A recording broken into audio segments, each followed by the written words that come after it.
Well, welcome back. I made some progress. I've got the rear axle hung. Go over that. Got a limiter strap installed with the proper washer down there, but unfortunately the upper one was back ordered, so I just threw a extra washer on it and bolted it in.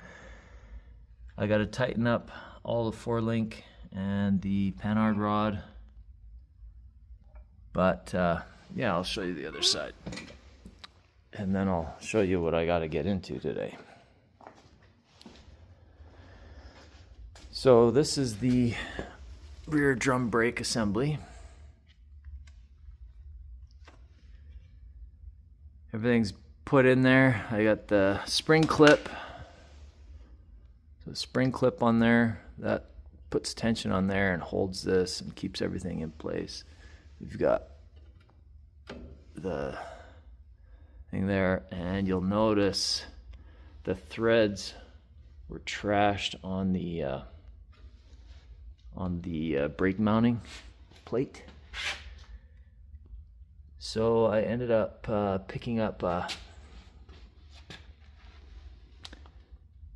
of the thread inserts thing and put a couple of those in there.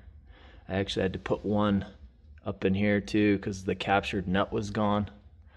So I got one of those in there as well. And as you can see, the e-brake cable comes out of this area here. It's locked in on the back with a special piece. I'm gonna show it to you there.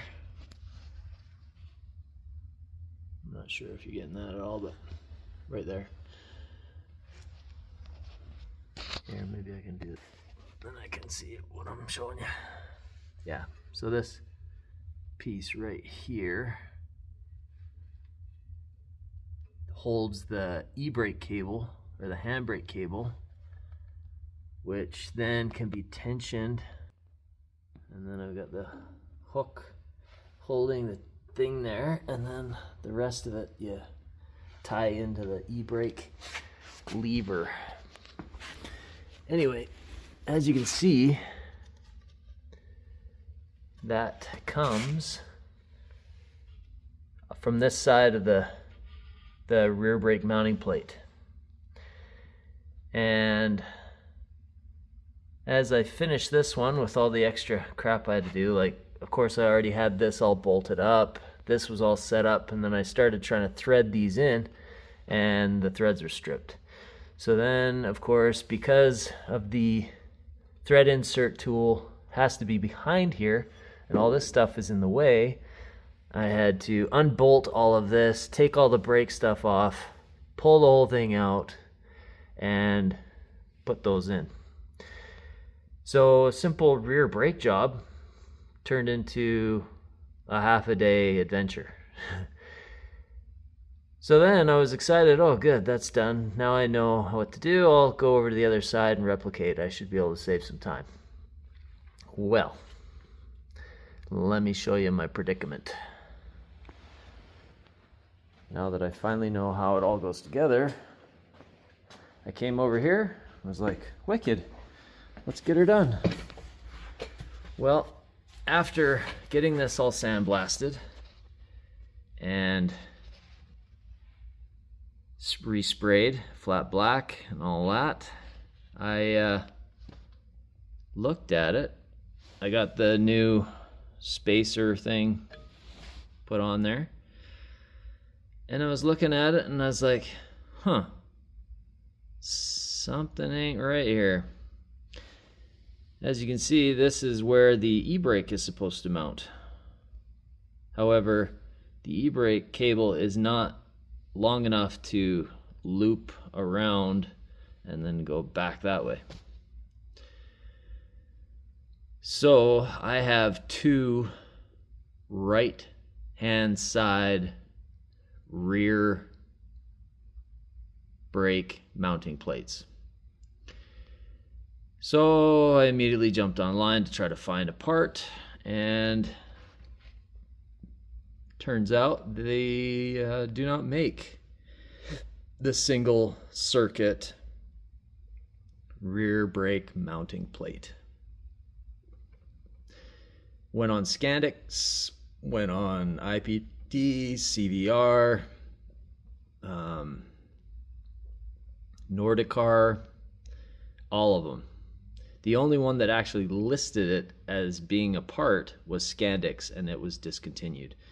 Then went on to eBay, they had nothing. So today I gotta take this rear mount backing plate off. I use the compass and kind of triangulate it out of these holes. So I had two different points of reference and reference the top and bottom of each of these threaded holes, and marked it over here. I don't know if that's visible or not. Maybe, there we go. So you can see kind of where those holes are supposed to be. So my thoughts are,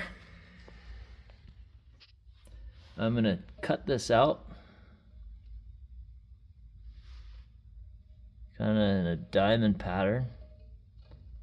Cut this out and then take it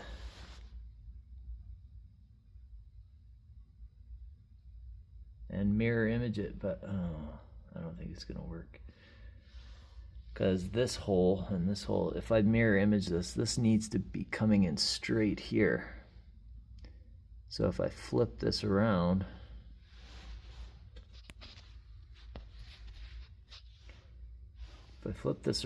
these holes are going to be in the wrong place. So I may just be taking out just this piece and then putting it over there and welding it in. Okay. Well, yeah, sorry, you're caught in my thought processes in real time. Anyway, I'm gonna take this off and get started on figuring out the best way to get this piece flipped 180 degrees and put there. The good news is I'm not too worried about these threaded holes, because I'm gonna be drilling them bigger and throwing in the threaded inserts with this thing that I got from China. So that's not a concern. I was also able to get the rear brake line run to the block, so I can get, yeah, anyway, progress is happening. It's just you got to solve the problems as they go. So yeah, I'll revisit this once I get this off and kind of catch you up when I get to a point of cutting this off and re-putting it in a different spot and then welding up that hole. Anyway, yeah. All right, so I'm diving into this thing. I picked up a new light too. Look at that.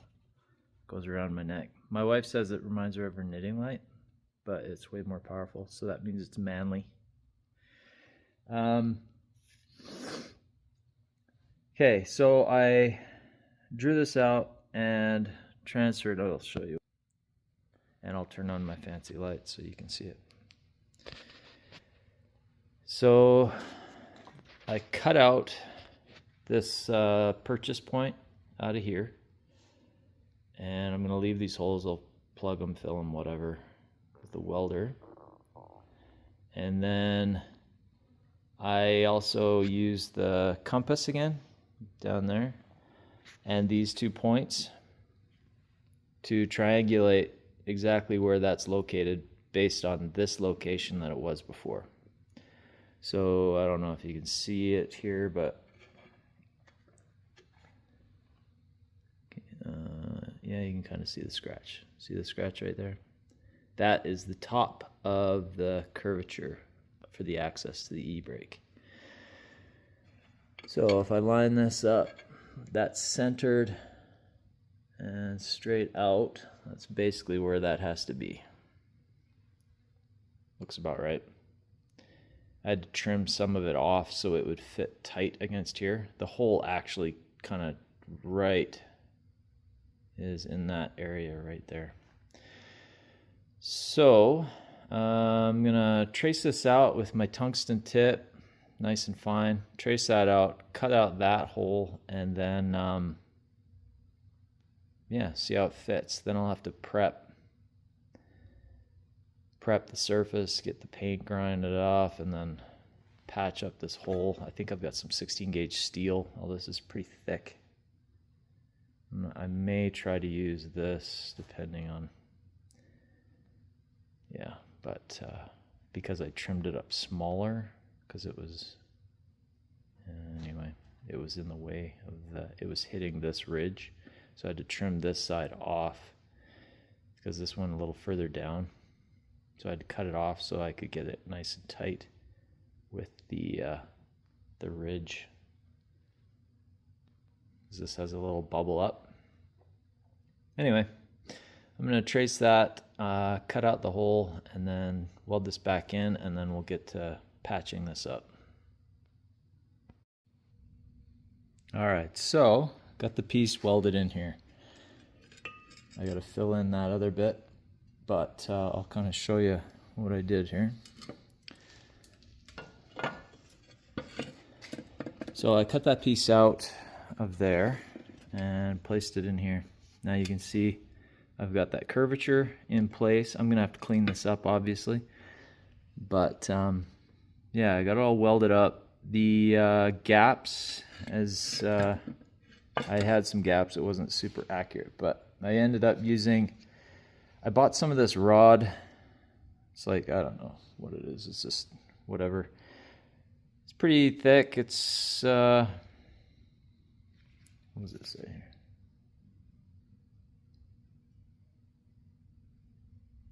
Yeah, it's a steel round rod. It's 1/8 inch, 48 inch, 1/8 inch wide. And in the gaps, Fitzy's Fabrication and Bad Chad, actually, they do coat hanger, and they just lay it in the gap and weld it in. So I bought some of this because it's hard to find metal coat hangers these days. So I ended up doing this, and yeah, it kind of fills in the gaps nice. And it's just like a filler rod, like if you're TIG welding, how you add filler rod. But anyway, I'm gonna have to clean this up a bunch, obviously, and I gotta fill this in still, but that kind of gives you an idea. It's not the prettiest, but it'll get the job done. And now I've got the hole in the right spot instead of facing the wrong direction, so that's a win. And then I'll just have to recreate the holes here, and maybe I'll see if I can do a video of that thread thing. Yeah, I'll keep you up to date. I'll catch up with you again here, maybe after I fill in this one. Alright, so I got the piece that I cut out of here, and actually it kind of fits in there pretty decent. I rotated it until it fit in here, and then I'll fill up that gap with that rod because I don't have thick enough gauge metal for this backing plate. So the rod, I think, is going to be a better option than me putting 16 gauge in here. I think this must be 14 or 12 gauge steel. It's pretty thick. But yeah, that should fit pretty nice. I'm gonna put some tacks in it. I got a magnet holding it right now. I'll tack it up and then fill it in and catch up again. Okay, so I got this all welded up. Well, now I got to clean it up, but I was gonna weld in these holes, but then I think I want to clean this side up and transfer those holes over to where they belong on this side before welding those up. So I'm gonna clean up this side here, get it all cleaned up, shaped how it's supposed to be, and then I'll transfer those holes again, and Then from there, I can fill these holes in with the rod technique and throw a bunch of weld in there and yeah, grind it out smooth, make it look like it's supposed to. Obviously, it's not going to have this lovely sandblast, rust clean sandblast texture, but yeah, we'll get it cleaned up and then we'll go from there. All right, here's where I'm at. So I transferred those holes over. Here's the clamp that holds on to the e-brake or the handbrake cable. And as you can see, in place there, those holes are centered quite nicely where it should be. So that worked out. So now I'm going to do the put in thread cert. So I'll go grab a couple of those and see if I can show you how that works. I don't know if I'll be able to do it while I'm holding the camera though.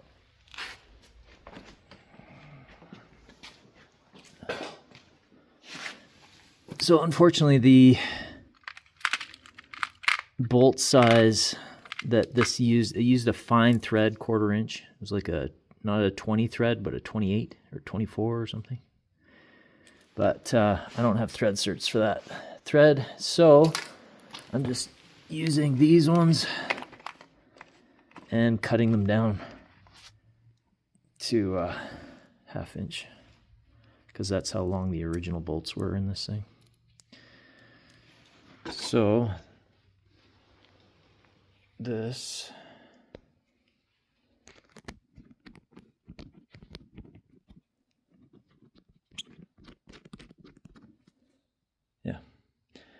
so that inserts into there, threads in nice. I have another one of these bolts that I'll have to cut down.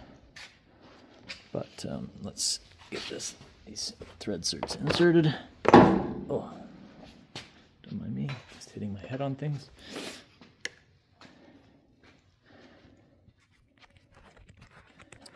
So the thread cert works like this. So you put that, first you open this up.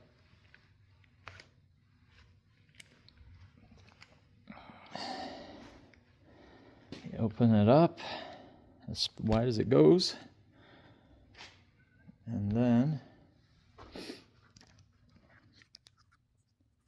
you thread on the insert like so.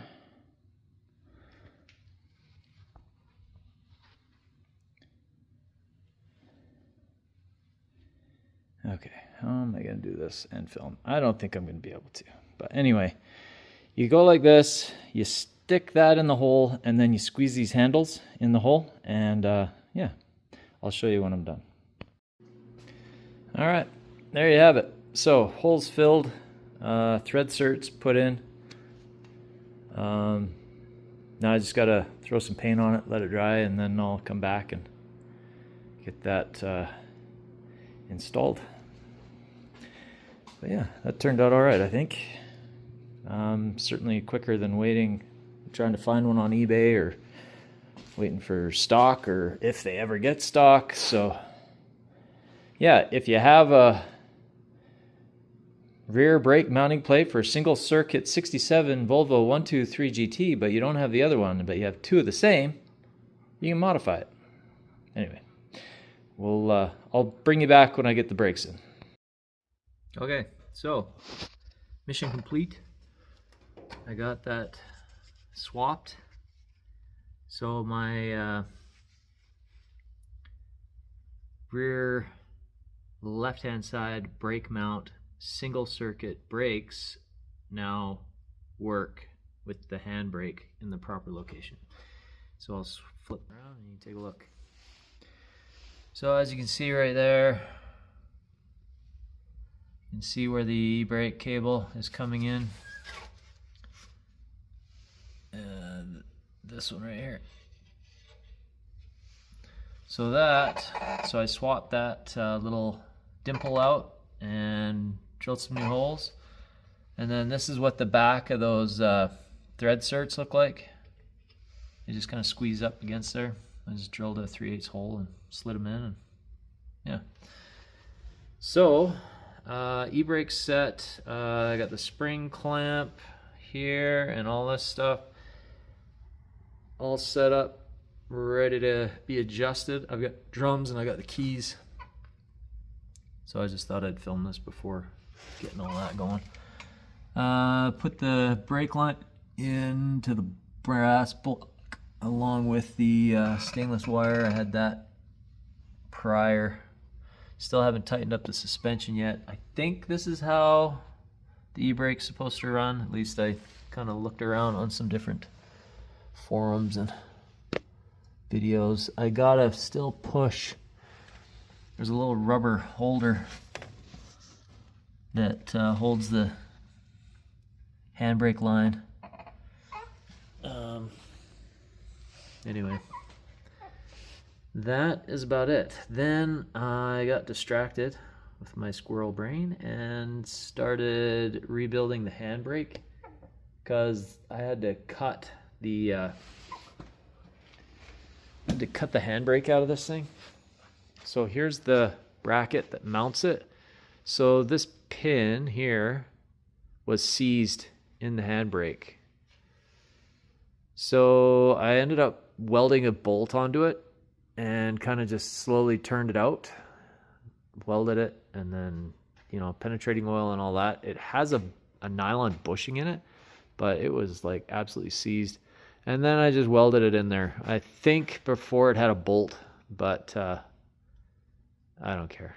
I just welded it on, and I've got the sleeves to go on there. So that's got 2 coats of paint on it. So that's ready to go. The other part of the e-brake or handbrake is over here. There's the little ratcheter and the bushings and the gasket, and then here's the rest of it. Yeah, the vinyl insert was like totally seized in both ends of this thing. So basically I had to just pick it out in pieces. Cleaned it up best I could. Anyway, I could go a lot further with that. I'll probably hit it with maybe the chrome with like some steel wool or something in there. But yeah, generally speaking, I'd say that's pretty well it. That's it for the back brakes anyway. There's the keys for the hubs. And there's the drums. So yeah, once I get those installed, I'll have a rolling chassis, but I gotta tighten up the suspension. So I'll probably do that tomorrow. Put the hubs on, throw wheels on it, and then I can get it off this frame that I got it on right now and start prepping for bodywork and paint, which could be interesting. But anyway, progress made. Feel good about that. All right, anyway, we'll catch up another time, hopefully when I got wheels on here and I'm starting to do body work, because that should be interesting. Anyway, I'll get this posted, and yeah, see you next time.